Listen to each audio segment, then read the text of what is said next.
Hello dear students, welcome to digital learning platform of Winsome International School and today we are going to start class 6 की geography हमारी चल रही थी और हम कर रहे थे चैप्टर नंबर 2 जिसमें हम ग्लोब की जो स्टडी है, लैटिट्यूड्स है, लॉन्गिट्यूड्स है वो कर रहे थे। और पिछले वीडियो में हमने क्या देखा था, हमने एक आलू पर, पोटैटो पर एक एक्सपेरिमेंट किया था कि उसके अंदर से जब हम नीडल डालेंगे तो क्या पाएंगे कि वो उसका एक्सिस है और वो रोटेट कर सकता है।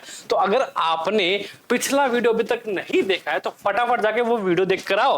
और आज हम उसी थ्योरी में, उसी कॉन्सेप्ट पे थोड़ा सा और आगे बढ़ने वाले हैं कि कैसे एक इमेजिनरी लाइन जो है वो पूरे ग्लोब को हाफ हाफ पीसेस में डिवाइड कर देती है। क्या कह रहा हूं मैं? Imaginary lines. सो क्या करते हैं, स्टार्ट करते हैं आज का सेशन।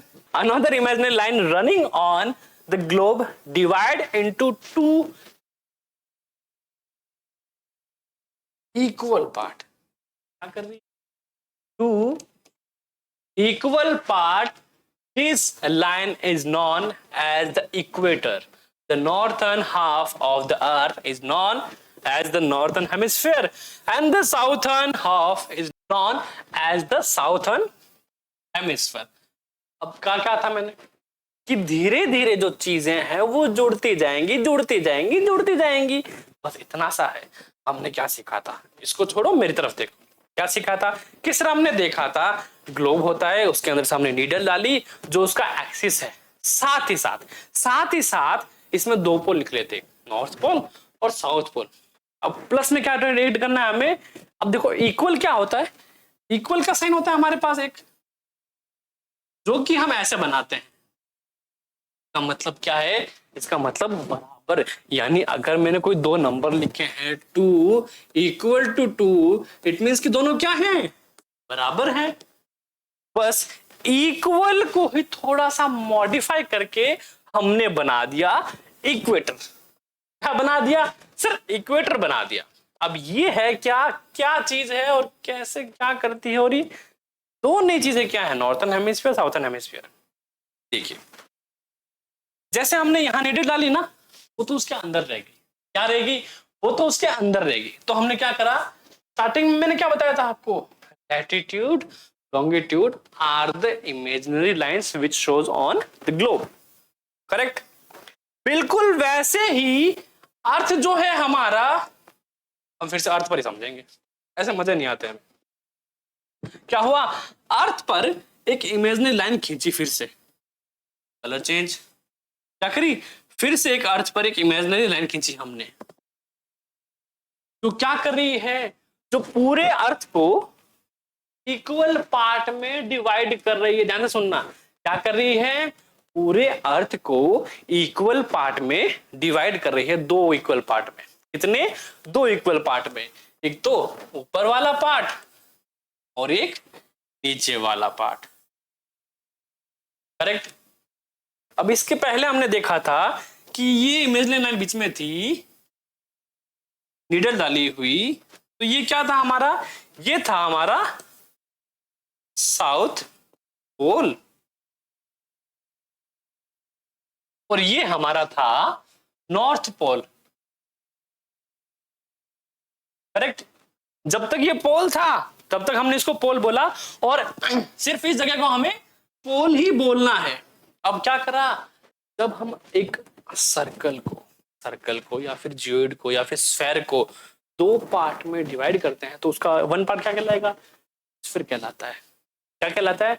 हेमिस्फीयर कहलाता है। तो देखो ये जो कौन सा है सर, ये साउथ वाला है, तो क्या बोलेंगे? साउथ हेमिस्फीयर बोलेंगे। और वहीं ये नॉर्थ वाला है तो ये क्या बन जाएगा? नॉर्थर्न हेमिस्फीयर, है ना। साउथ का हेमिस्फीयर साउथर्न हेमिस्फीयर ना, साउथर्न हेमिस्फीयर, और नॉर्थ हेमिस्फीयर का नॉर्दर्न हेमिस्फीयर। बन गए दो अर्ध गोले, है ना। एक पूरे गोले को हमने काट के अलग कर लिया तो हमारे पास हाफ एंड हाफ बचा, यानी क्या बचे? दो अर्ध गोले, आधे आधे गोले बचे, और उन्हीं को इंग्लिश में बोलते हैं हेमिस्फीयर। करेक्ट। तो हमारे पास क्या हो गया, ये साउथर्न हेमिस्फीयर, कौन सा? नीचे वाला, क्योंकि जो ये वाली जो हमारी साइड है ये साउथ है और ये नॉर्थ है, तो ये नॉर्दर्न हेमिस्फीयर, ये साउथर्न हेमिस्फीयर। और क्या हो गया, बीच वाली जो लाइन इनको डिवाइड करती है उनको हमने बोल दिया इक्वेटर बोल दिया। क्या बोल दिया, इक्वेटर बोल दिया। हमने क्या सीखा, हमने सीखा axis, north pole, south pole, equator, southern hemisphere, northern hemisphere, है ना। इतनी चीजें हमने अब तक सीख ली है। करेक्ट, क्या बात है सर, मजे आ गए। They are both equal half, दोनों बराबर हाफ हैं। Therefore, the equator is an imaginary circular line and is a very important reference point to locate places on the earth. All parallel circles from the equator up to the poles called parallels of latitudes. Latitude are measured in degree. अब एक नया फंडा खुला है इधर कि देखो parallel line कौन सी होती है, पहले तो ये समझो। पैरेलल लाइन वो होती है जो ऐसी लाइंस होती है जो आपस में कभी एक दूसरे को नहीं काटती। आपने मैथ में पढ़ा होगा, नहीं पढ़ा तो बता दे रहा हूं। पैरेलल लाइन वो लाइंस होती हैं जो आपस में कभी एक दूसरे को नहीं काटती हमेशा, यानी इन्फिनाइट तक क्या रहती है, इक्वल रहती है सर। क्या रहती है, इक्वल रहती है, और उसे हम क्या बोलते हैं, पैरेलल लाइन बोलते हैं। तो अब ध्यान से सुनना, मैंने क्या बताया था स्टार्टिंग में आपको, मैंने आपको यह बताया था कि सर जो लाइंस लेटी हुई है वो क्या हो जाएगी, लैटिट्यूड हो जाएगी। तो अब दूसरी बात समझना कि जो हमारा ये इक्वेटर है, इक्वेटर के चलने वाली सारी लाइन, इक्वेटर के पैरेलल चलने वाली सारी लाइन है पोल्स तक, ये हमारी इक्वेटर होगी। और इक्वेटर के बाद जो भी पैरेलल लाइन इस पे हम खींचेंगे वो क्या हो जाएगी हमारी, वो हमारी लैटिट्यूड हो जाएगी। ध्यान से सुनना मेरी बात, बहुत ज्यादा गौर करने वाली है। इक्वेटर को हमने इक्वेटर अलग से बोला, उसको लैटिट्यूड में काउंट नहीं कर रहे हैं। इक्वेटर तो क्या कर रहा है, अर्थ को दो पार्ट में डिवाइड कर रहा है, करेक्ट। और उसी के पैरेलल लाइन वो चाहे नॉर्थ पोल की तरफ जाए वो चाहे साउथ पोल की तरफ जाए, डजंट मैटर, बट इक्वेटर के जो पैरेलल लाइंस हैं जो दोनों तरफ जा रही हैं क्या हो जाएंगी सर, लैटिट्यूड हो जाएंगी। और वही मैंने कहा था जो रेखाएं लेटी हुई लाइंस जो हैं वो क्या हो जाएगी, लैटिट्यूड हो जाएगी। इजी।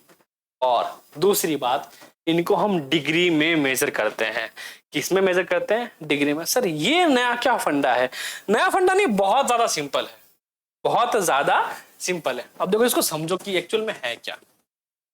10 डिग्री, 20 डिग्री, 30 डिग्री, है ना। तो हमने ये तो पढ़ा होगा, जो पूरा सर्कल होता है ना, एक सर्कल वो टोटल 360 डिग्री का होता है। कितने का होता है सर, 360 डिग्री का होता है। और यही मैं एक सर्कल को हाफ डिवाइड करता हूं तो कितना हो जाएगा कि सर ये 180 हो जाएगा और ये भी 180 डिग्री हो जाएगा। और यही मैं इसको फोर्थ पार्ट में डिवाइड कर दूं तो क्या हो जाएगा सर, चारों जो एंगल है, ये वाला एंगल है ना, ये जो वाला पार्ट है ये 90 डिग्री हो जाएगा, ये भी 90 डिग्री हो जाएगा, ये भी 90 डिग्री हो जाएगा, और ये भी 90 डिग्री हो जाएगा। यानी 90 degree multiply by 4 is equal to 360 degree. It means कि हमें पूरे सर्कल की जो डिग्री है वो पता लग रही है ना। इसको कैसे भी डिवाइड करो टोटल वैल्यू कितनी आएगी, 360 डिग्री आएगी। तो इसने क्या बोला सर, इसने बोला है कि जो लैटिट्यूड्स हैं, जो आड़ी रेखा हैं, उनको हम क्या करते हैं, उनको हम डिग्रीज में लर्न करते हैं ना। डिग्रीज में होती है, किसमें होती है, डिग्री में होती है। कोई बात नहीं, डिग्री में होती है। प्लस पॉइंट क्या है, ध्यान से सुनना। अब ये तो सर्कल मान लो, इसको ग्लोब मान लेते हैं, ग्लोब मान लेते हैं ना, जियोइड है हमारा। पर ध्यान किया आपने कि जो लाइन इनको दोनों पार्ट में डिवाइड करती है, जो इस अर्थ को, जो इस ग्लोब को दो पार्ट में डिवाइड करते हैं, उसको हम बोलते हैं इक्वेटर। क्या बोलते हैं, इक्वेटर बोलते हैं। और इक्वेटर की जो वैल्यू आएगी वो कितनी आएगी? 0 डिग्री आएगी। इक्वेटर को हमेशा हमें रेफरेंस में 0 डिग्री ही, इसको 0 डिग्री लाइन भी कहते हैं। क्या कहते हैं? 0 डिग्री लाइन भी इक्वेटर को कहते हैं। समझ में आया? बढ़ते चलो। अब यहां से इस तरफ जाओगे, डिग्री में काउंट करते रहना, यहां जाओ काउंट करते रहना।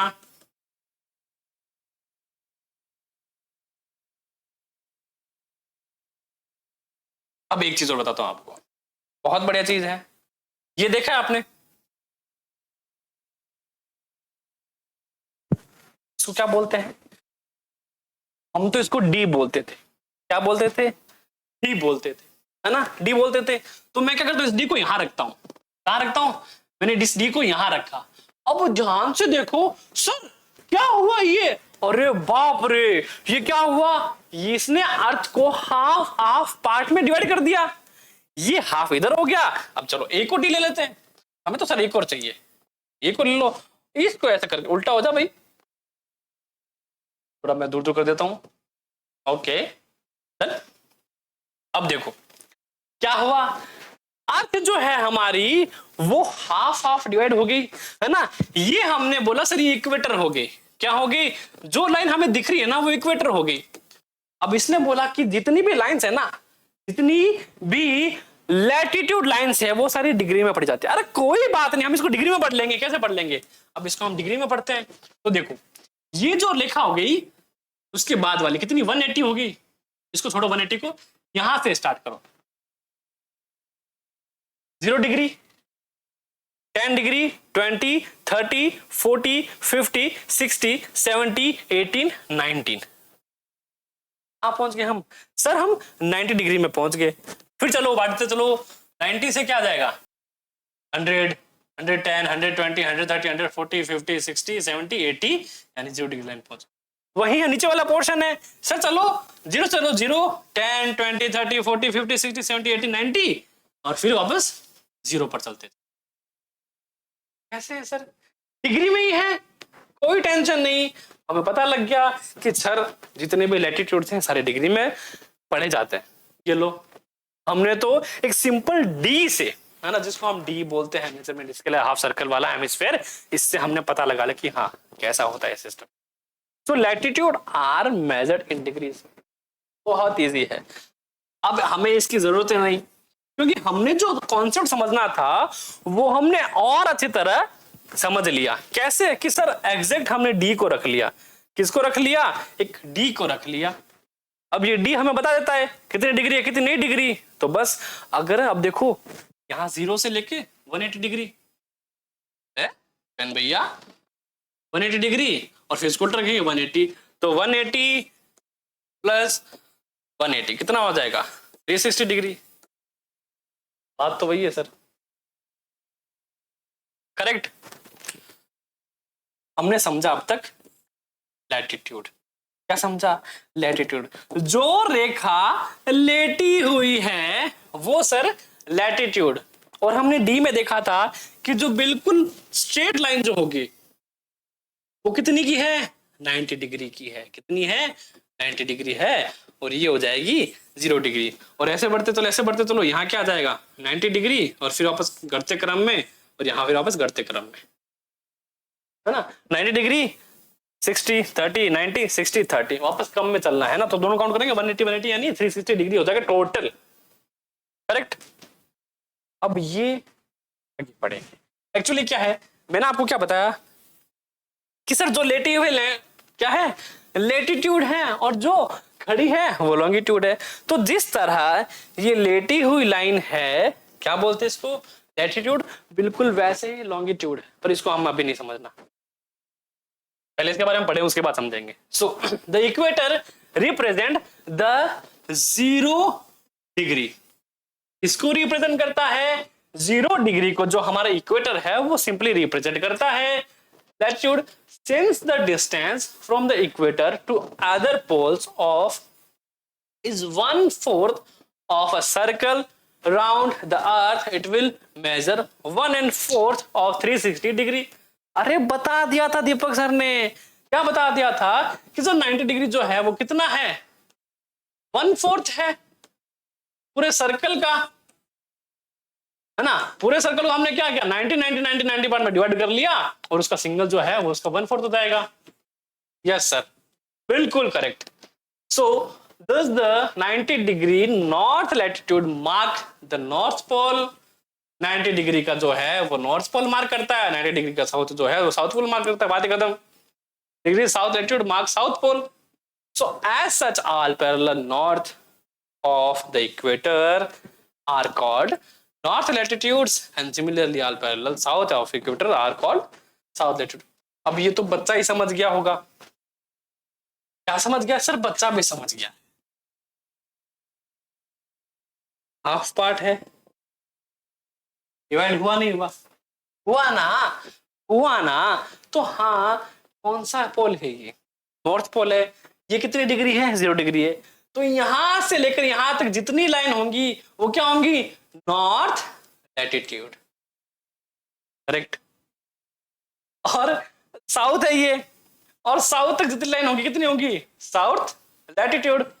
NLSL इजी, आया समझ में? और क्या, इतना सा है। वैसे कुछ है क्या इसमें समझने वाला? इक्वेटर है, 20 नॉर्थ नॉर्थ नॉर्थ। पर एक चीज समझने वाली है, यहाँ थोड़ा सा अलग है। अलग कैसे? कि सर यहाँ तो आपने बता दिया हमें, है ना, कि ये नॉर्थ लैटिट्यूड और ये south latitude.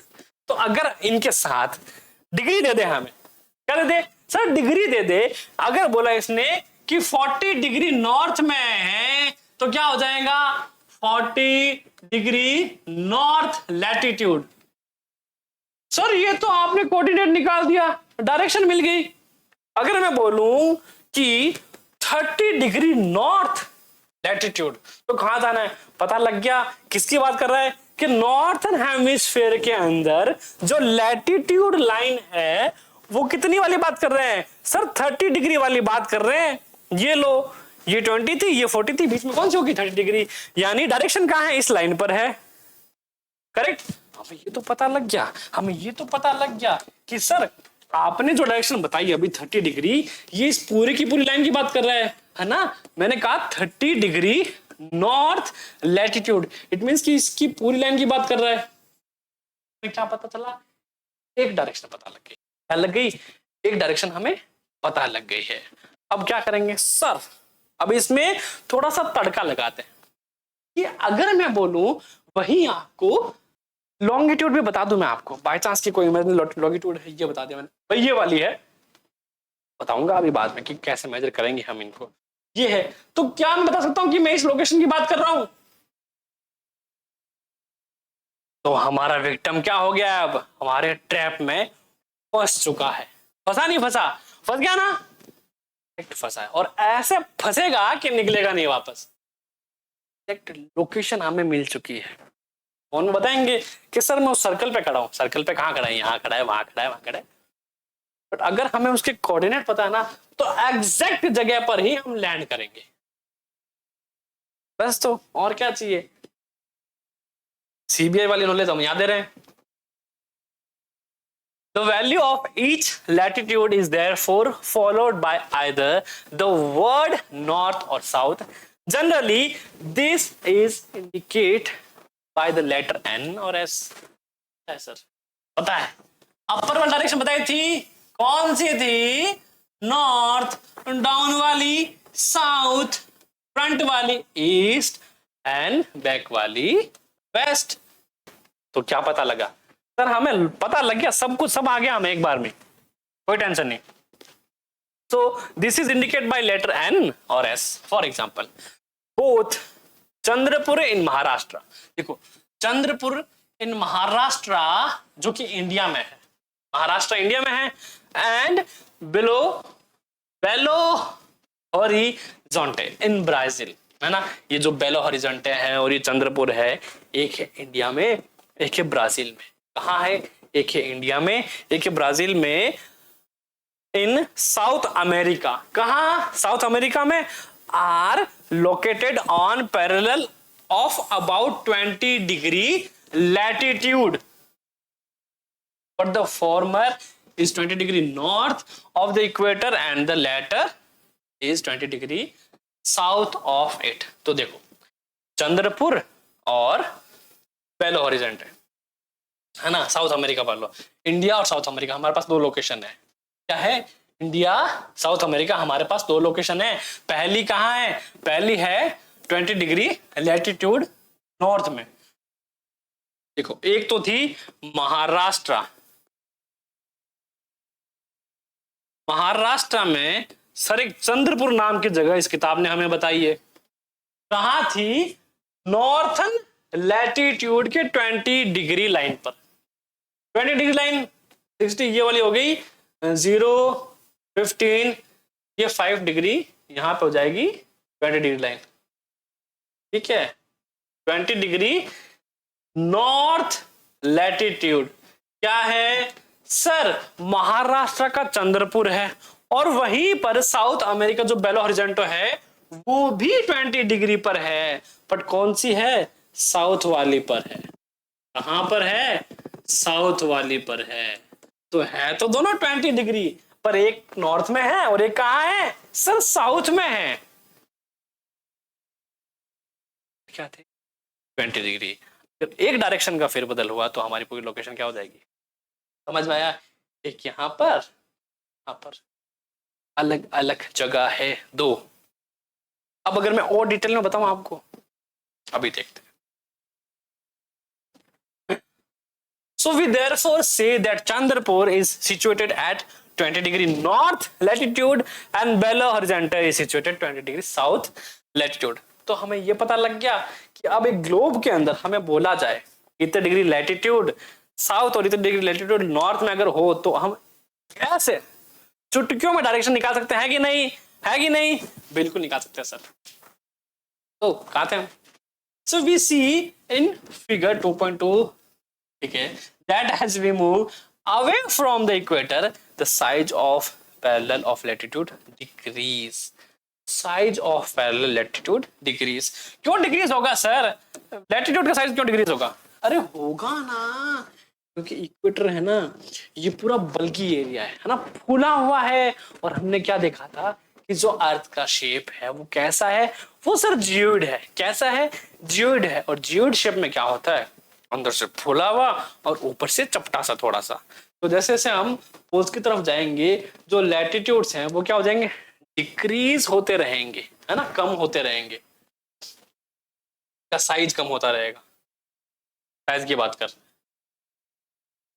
the size of parallels of latitude decrease। So do you know by measuring the angle of the pole star from your place you can know the latitude of your place। Pole star क्या है sir? ये वही ध्रुव तारा है जिसके बारे में आपने starting में बताया था, जिसको हम क्या बोलते हैं? Pole star. एंशिएंट टाइम में जब लोगों के पास कंपास जो है वो इन्वेंटेड नहीं हुआ था, है ना, कंपास भी नहीं थे, तो तब भी जो लोग है ना क्या करते थे?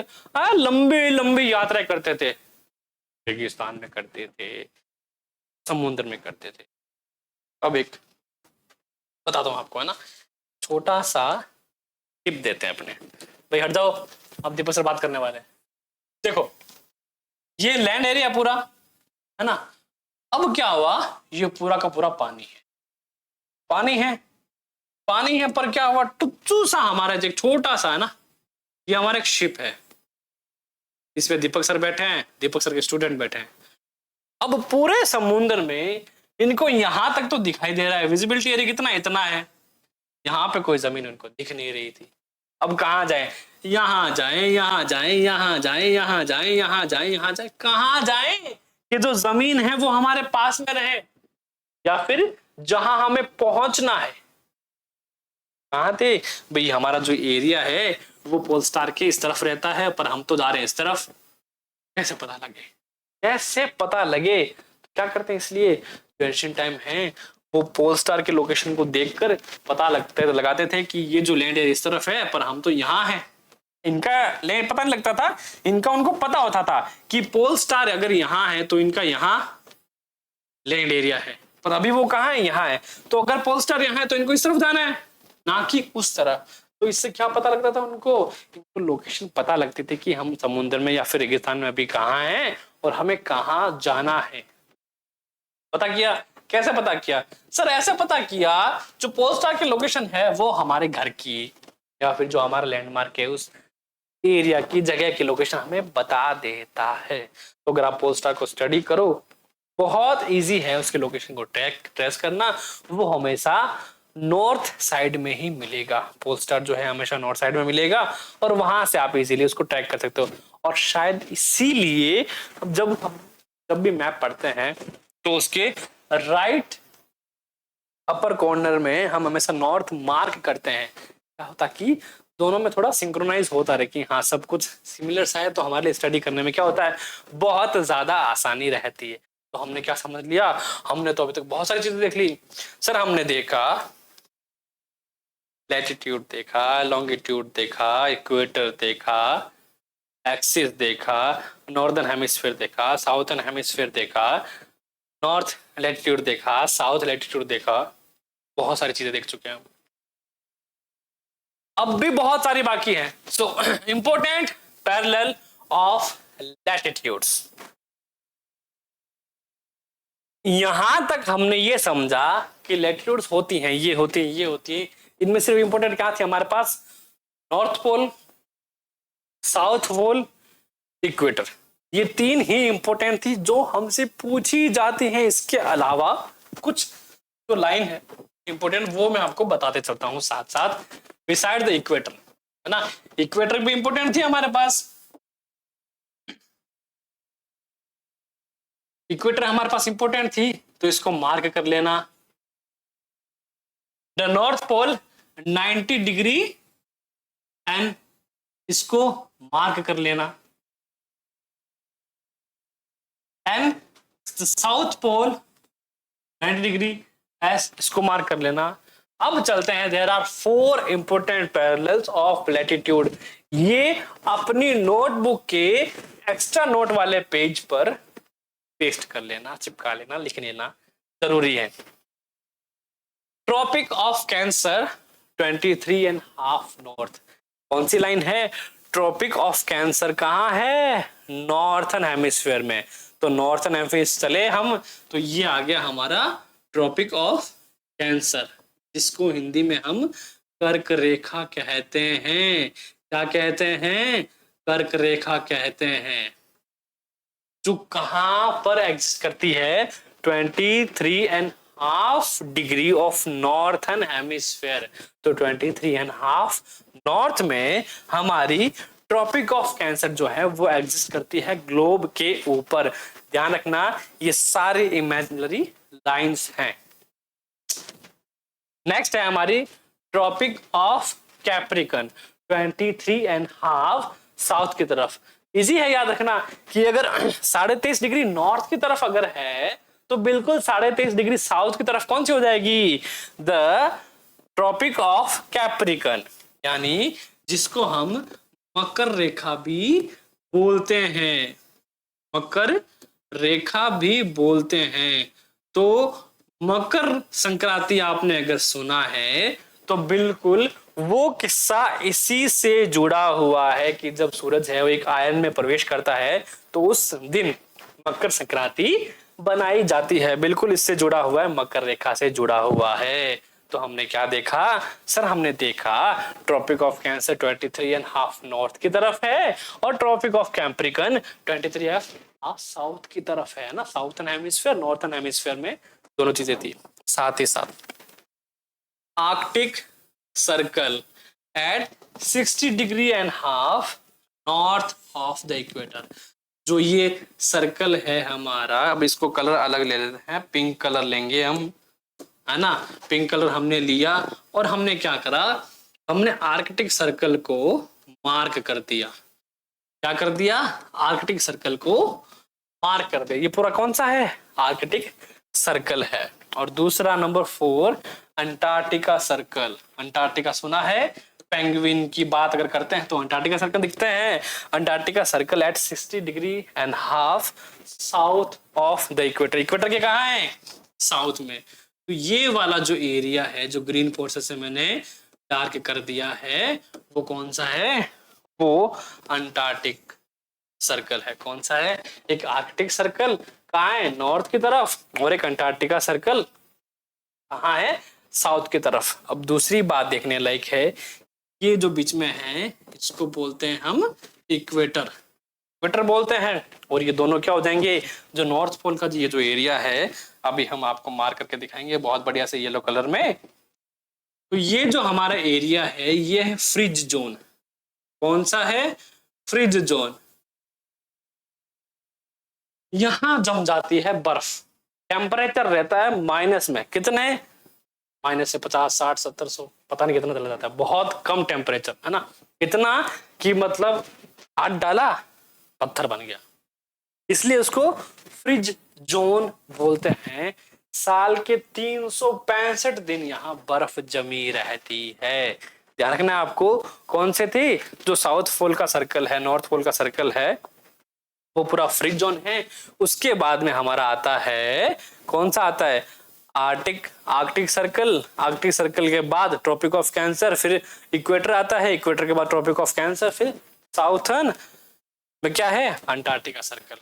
और अब देखो, अभी जो नॉर्थ का जोन है जिसको आर्कटिक सर्कल बोला है, इसमें नॉर्थ टेम्परेट जोन होता है। टेम्परेट जोन मतलब जो नॉर्थ का टेम्परेचर जोन होता है वो है, और बिल्कुल सेम साउथ जाएंगे तो साउथ टेम्पर्ड जोन होगा, मतलब जिसमें साउथ का टेम्परेचर अलग अलग होता है। और बीच का आता है टोरिड जोन, क्या जाता है, बीच में आ जाता है ये वाला एरिया जो है वो पूरा टोरिड जोन आ जाता है ना, इक्वेटर के दोनों तरफ चिपके हुए।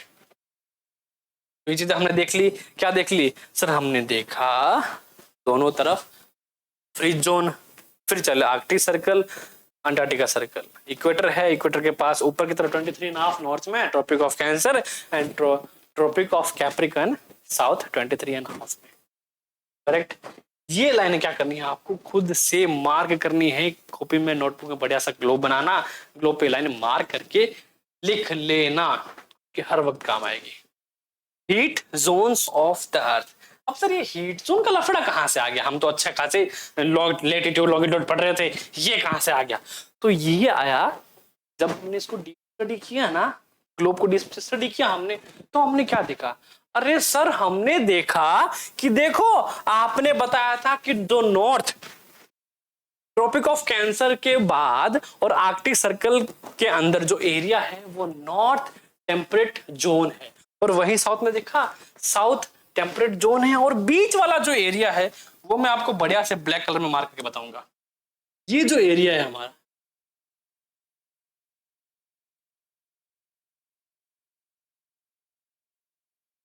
ये टोरिड जोन है। अब बच्चे बोल रहे हैं सर उस ग्लोब में समझाओ, अरे समझा देते हैं, टेंशन नहीं लेने का। अब देखो इसमें समझने वाली बात है ना, सब कुछ इसमें बता रहा हूं मैं। अब सिंपली से हमारे पास क्या था, ये हमारे पास एक इमेजिनरी लाइन थी जिसको हमने क्या बोला, इक्वेटर बोला। साथ साथ लिख लेना या फिर स्क्रीनशॉट ले लेना ताकि आपके हर बार काम आए। क्या होगी, बीच की इमेजिनरी लाइन होगी हमारी इक्वेटर, क्या होगी, इक्वेटर। और साथ ही साथ ये था हमारा साउथ पोल जिसको हम बोलते हैं फ्रिज जोन। क्या बोलते हैं, फ्रिज जोन, साउथ वाला। सेम यही था फ्रिज जोन नॉर्थ वाला।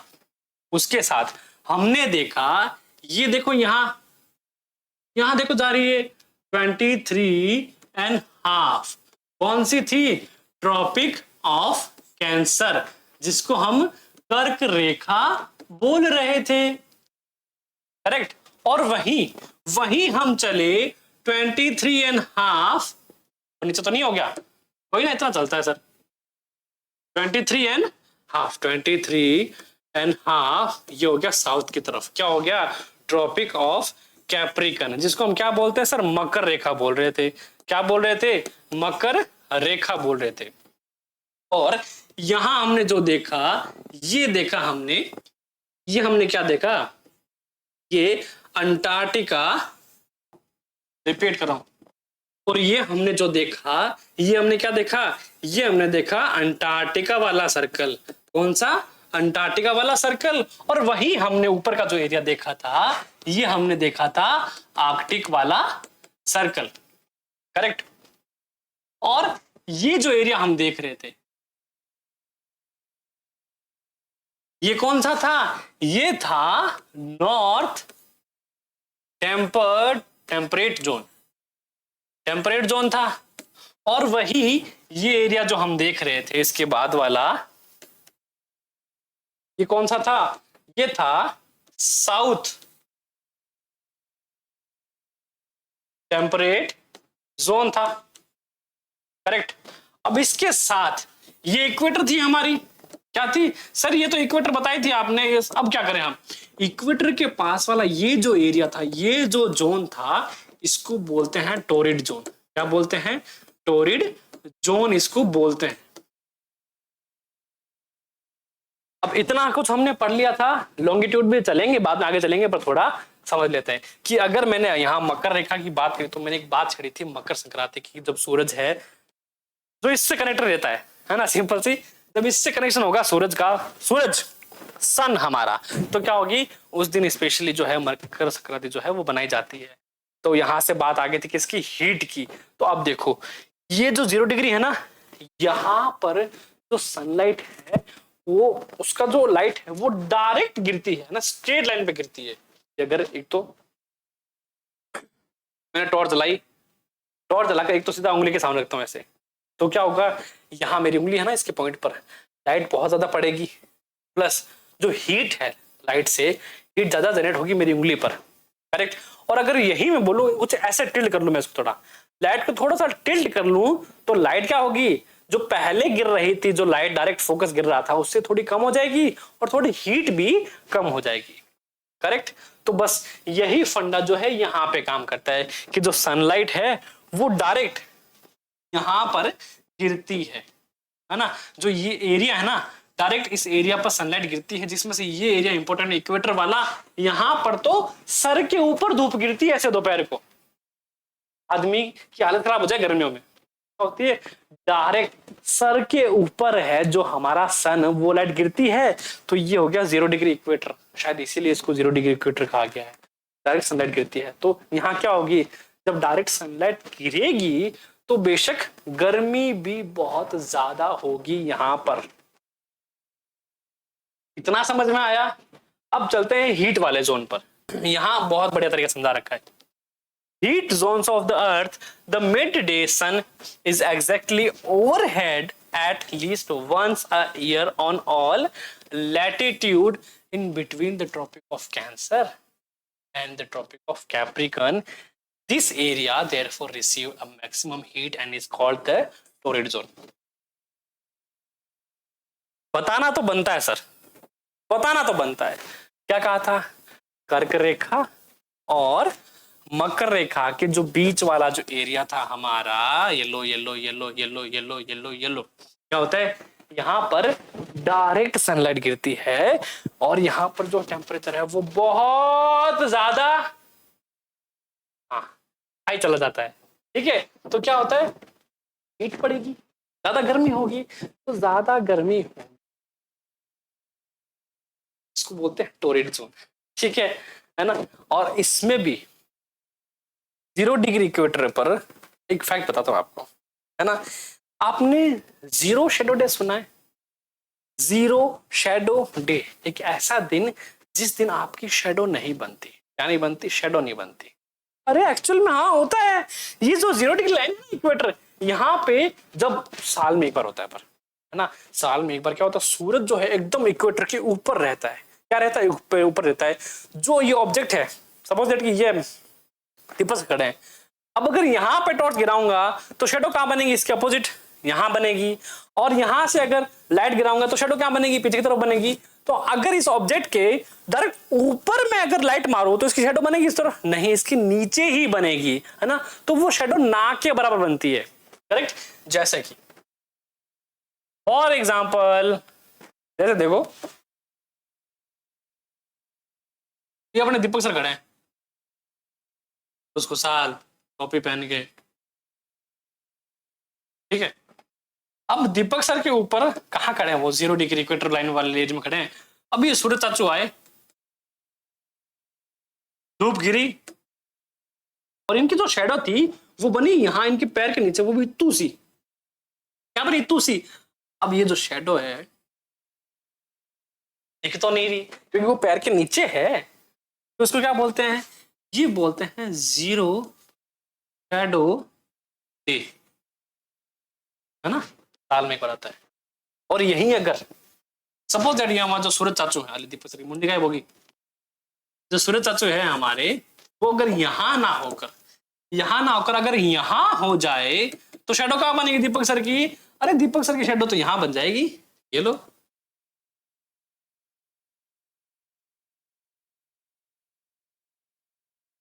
ये लो, दीपक सर की क्या बन गई, शेडो बन गई, और अगर यहां होते तो यहां बन जाती। तो इसी तरह क्या होता है, जीरो शेडो डे होता है। क्यों होता है वो तो हमने समझ लिया, और बहुत अच्छे तरीके से समझ लिया। अब चलते हैं, अरे हमने तो स्टार्ट ही नहीं किया, ये स्टार्ट कर दिया था। तो क्या है, जैसे कि मैंने आपको समझा था लाइट वाला अभी, तो ये कार्डबोर्ड है हमारा, है ना, ब्राउन कलर का। अब टॉर्च से दीपक सर ने सीधी लाइट मारी तो यहाँ क्या हुआ, सर्कल बन गया एक। अब सर्कल अगर मैं थोड़ी देर 30 मिनट तक रखूं तो ये कार्डबोर्ड गर्म नहीं हो जाएगा क्या, यहां से बुरी तरीके से हीट होना शुरू हो जाएगा ना। क्यों सर, डायरेक्ट टॉर्च गिर रही है ना, पूरा का पूरा फोकस जो है कार्डबोर्ड के एक पर्टिकुलर एरिया पर है।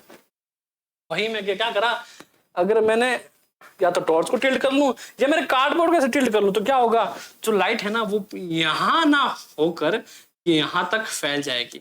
तो जैसे ही लाइट फैलेगी तो उसकी जो हीट है, क्या है, उसकी जो हीट है ना वो क्या हो जाएगी, वो कम हो जाएगी। क्या हो जाएगी हीट, सर हीट कम हो जाएगी, करेक्ट।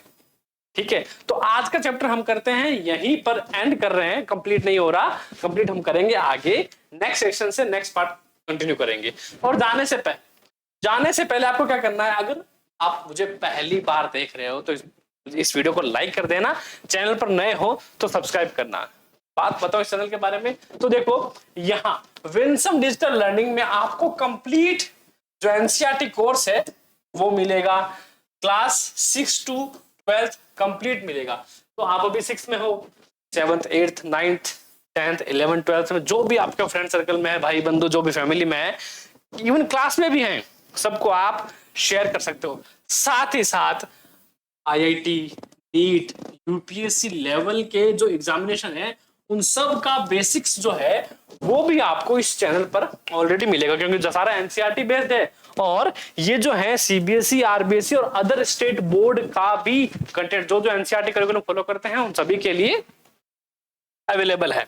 हमारा लक्ष्य क्या है, हर घर शिक्षा, और ये जो लक्ष्य है वो 100% फ्री है। आपको इसके लिए एक पैसा भी चार्ज नहीं देना है, कंप्लीटली फ्री है। बस करना क्या है, आज ही विंसम डिजिटल लर्निंग का जो यूट्यूब चैनल है उसको सब्सक्राइब कर लेना, साथ ही साथ इसका इंस्टाग्राम, इसका फेसबुक, इसका टेलीग्राम, उन तीनों को आप एक्सेस कर सकते हो। यूजर नेम सेम है @विंसम डिजिटल लर्निंग। तो आज के लिए बस इतना ही। Thank you so much for watching, keep learning, keep growing. जय हिंद।